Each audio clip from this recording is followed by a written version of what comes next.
जहां मिला कुबेर को धन के देवता का वरदान, जहां सदियों से होती है शयन आरती, जहां शिव ओम के रूप में विराजमान है।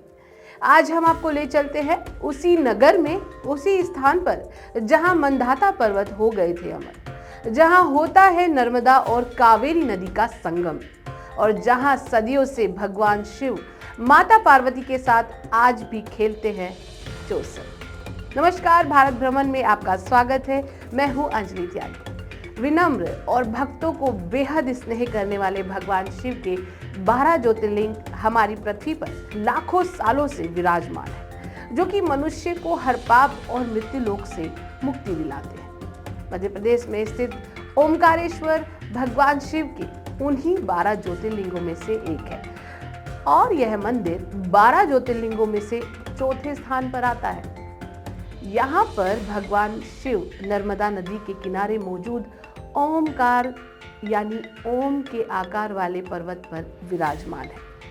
हिंदू धर्म के अनुसार ओमकारेश्वर ज्योतिर्लिंग को लेकर कई मान्यताएं हैं, जिसमें सबसे बड़ी मान्यता है कि ये मंदिर रात में भी खुला रहता है और भगवान शिव माता पार्वती के साथ यहाँ पर रात में चौसर खेलने आते हैं। इस मंदिर से जुड़ी और भी कई रोचक कथाएं हैं और कई आस्था की कहानियां हैं, जो हम आज जानेंगे अपने इस भारत भ्रमण के खास एपिसोड में। तो आइए आज हम आपको लेकर चलते हैं और दर्शन कराते हैं ओमकारेश्वर ज्योतिर्लिंग के। ओम नमः शिवाय। ओमकारेश्वर मध्य प्रदेश के खांडवा जिले में मौजूद है। यह एकमात्र ऐसा मंदिर है जो कि नर्मदा नदी की उत्तर दिशा में स्थित है। यहाँ पर भगवान शिव नदी के दोनों तट पर स्थित है।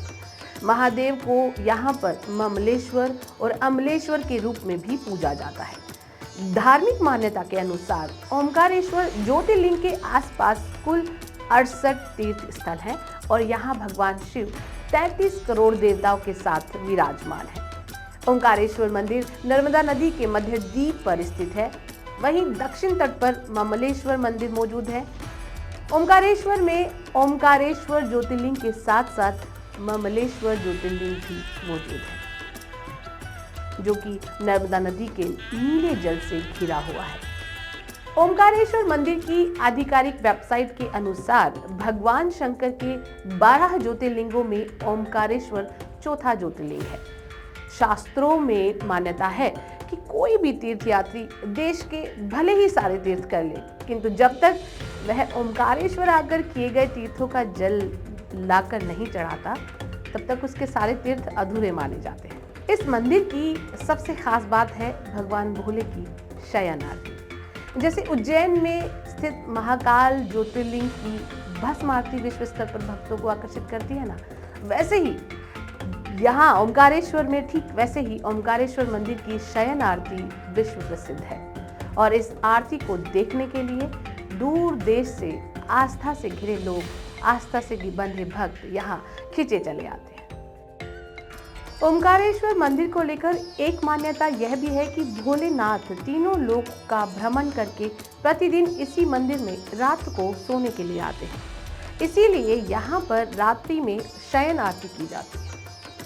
हालांकि ओमकारेश्वर ज्योतिर्लिंग मंदिर में भगवान शिव की सुबह, दोपहर और शाम को यानी तीनों प्रहरों की आरती की जाती है, परंतु रात्रि के समय भगवान शिव यहाँ पर प्रतिदिन सोने के लिए आते हैं, और इसी मान्यता के चलते यहाँ पर रात्रि में शयन आरती की जाती है। मान्यता यह भी है कि इस मंदिर में महादेव माता पार्वती के साथ चौसर भी खेलते हैं, और यही कारण है कि रात्रि के समय यहाँ पर चौपड़ बिछाई जाती है।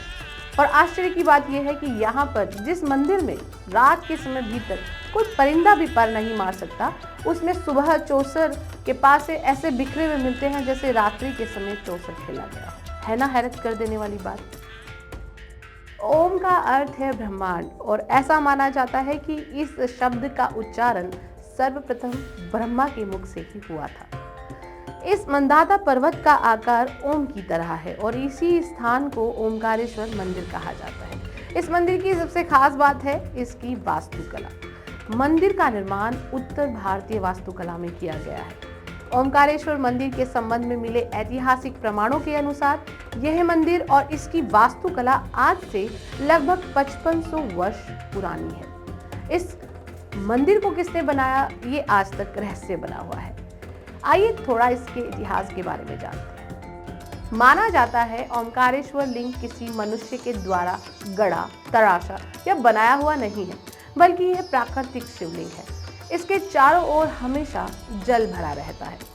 प्राय किसी मंदिर में लिंग की स्थापना गर्भगृह के मध्य में की जाती है। उसके ठीक ऊपर शिखर होता है, किंतु यह ओमकारेश्वर लिंग मंदिर के गुंबद के नीचे बनाया गया है। इसकी एक विशेषता यह भी है कि मंदिर की ऊपरी शिखर पर भगवान महाकालेश्वर की मूर्ति लगी है। कुछ लोगों की मान्यता है कि यह पर्वत ही ओमकार स्वरूप है। ओमकारेश्वर ज्योतिर्लिंग से जुड़ी एक कथा आती है, जिसके अनुसार करीब 5500 वर्ष पूर्व राजा मंधाता ने भगवान शिव की कठिन तपस्या की, जिससे प्रसन्न होकर महादेव ने उन्हें दर्शन दिए और 2 वर मांगने को कहा। तब राजा मंधाता ने भगवान शिव से 2 वर मांगे। पहला, उसी स्थान पर भगवान शिव के विराजमान हो जाने के लिए, और दूसरा, भगवान शिव के साथ अपना नाम जोड़ने के लिए। और तभी से ही भगवान शिव इस पर्वत पर विराजमान हो गए और तभी से ही मंदाता पर्वत अमर हो गए। इस मंदिर से कुबेर देवता के धन के देवता बनने की भी एक कथा जुड़ी हुई है। माना जाता है कि इस मंदिर में शिव भक्त कुबेर ने तपस्या की थी तथा शिवलिंग की स्थापना की थी, और इसी से खुश होकर भगवान शिव ने कुबेर देवता को धन का देवता बनाया था। इतना ही नहीं, कुबेर के स्नान करने के लिए शिव जी ने अपनी जटा से कावेरी नदी उत्पन्न की थी। यह नदी कुबेर मंदिर के बाजू से बहकर नर्मदा जी से मिलती है, जिसमें छोटी परिक्रमा की जाने वाले भक्त प्रत्यक्ष प्रमाण के रूप में देख सकते हैं। यही कावेरी नदी ओमकार पर्वत का चक्कर लगाते हुए संगम पर वापस आती है और नर्मदा नदी में जाकर मिल जाती है, और इसी जगह को नर्मदा कावेरी का संगम कहा जाता है। नर्मदा नदी के किनारे जो बस्ती है उसे विष्णुपुरी कहते हैं। यहाँ नर्मदा जी पर पक्का घाट है।